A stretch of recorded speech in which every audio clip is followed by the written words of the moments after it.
La Giunta Schifani ha approvato oggi 2 nomine chiave nell'ambito delle attività produttive.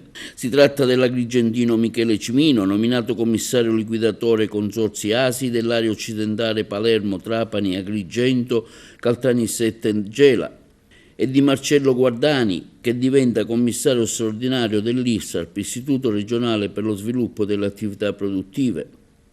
Entrambi le nomine sono state proposte dall'assessore regionale per le attività produttive Edita Maio. Le 2 nomine sono il risultato del lavoro del governo Schifani per assicurare una soluzione efficace nella direzione dell'azione di semplificazione amministrativa già intrapresa. I 2 ruoli saranno ricoperti da uomini di mia fiducia, politici di lungo corso che hanno ricoperto numerosi incarichi amministrativi.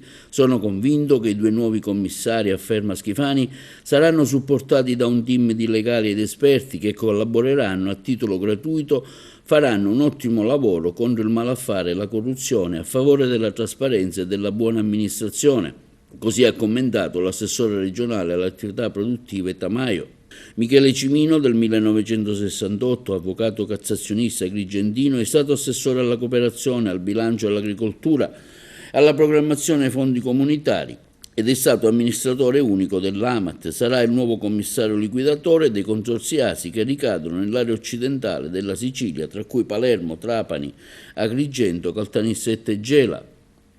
Marcello Guardani, del 1960, ex senatore di centrodestra nella 17ª legislatura, ex commissario straordinario ACP di Palermo e vicepresidente nazionale, assume l'incarico di commissario straordinario e dunque alla guida dell'IRSAP, istituto che fa capo all'assessorato attività produttive, da poco riformato.